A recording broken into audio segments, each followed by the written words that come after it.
everything seems to be working. What I want to do is take our public buildings, our libraries, our schools, our courthouses, our federal buildings, any public building, and make it energy efficient. That means new roofs, new windows, new high energy efficient furnaces, new smart electrical systems, like we did when we designed the Hilltop Elementary School in Marshall County. It's the first LEED certified school in West Virginia. It's going to be the lowest operation cost of any school per capita in the state of West Virginia. Why can't we do the same? So what I'm saying, if we start taking our buildings and making them energy efficient, what do we accomplish? First is, we got people working again. We got our construction workers. Do you understand?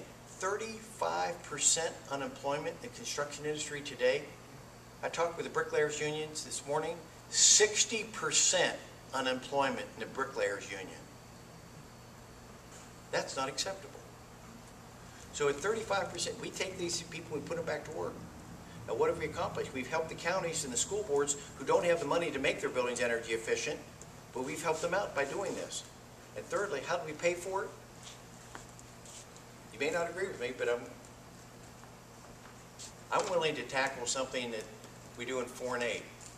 We spend right now about $50 billion in foreign aid annually, helping other nations. And I think that's a wonderful Judeo-Christian thing that we should be doing. But all I'm asking for America is, can we just reallocate 5% out of that money?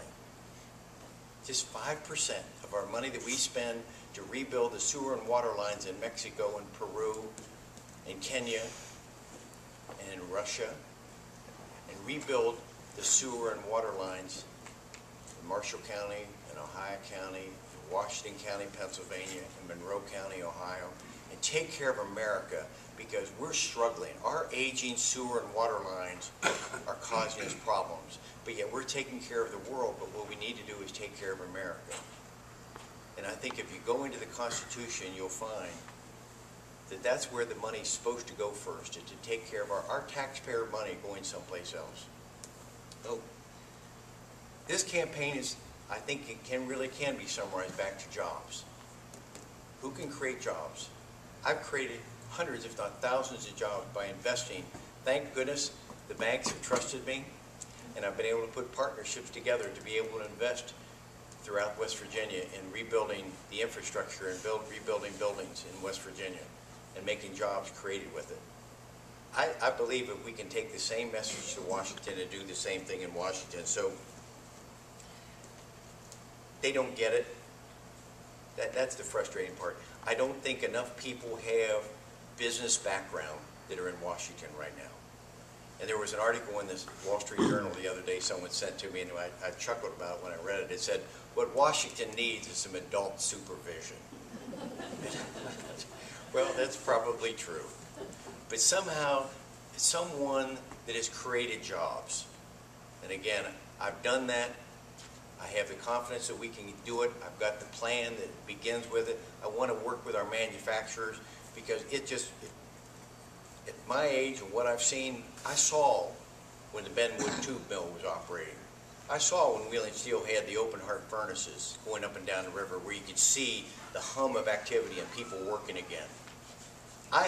I'm not ready to quit and say, we'll never bring it back. I believe what we have to do are the incentives, and we can bring our manufacturing back and make this community hum again. I believe in all my heart, but we just have to believe in ourselves. And I believe in West Virginia. It's where I'm now the 7th generation of my grandson's, the 9th generation coming from this area, from this valley. This is our town just as much in our community as everyone else. We believe in it wholeheartedly. And I love it with all my heart, just like you saw Scotty when you choke up about it, because this is something we believe in. This is no longer Democrat and Republican issues. These are jobs. This is our economy.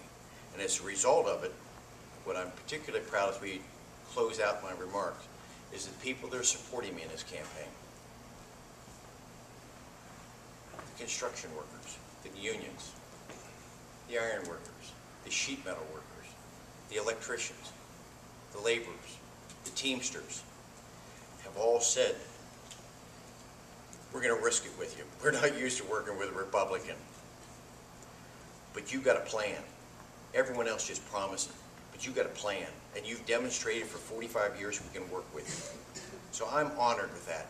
And I'm not going to disappoint them, because those 35% are the people that are in my industry that our people are hurting, and I want to help them.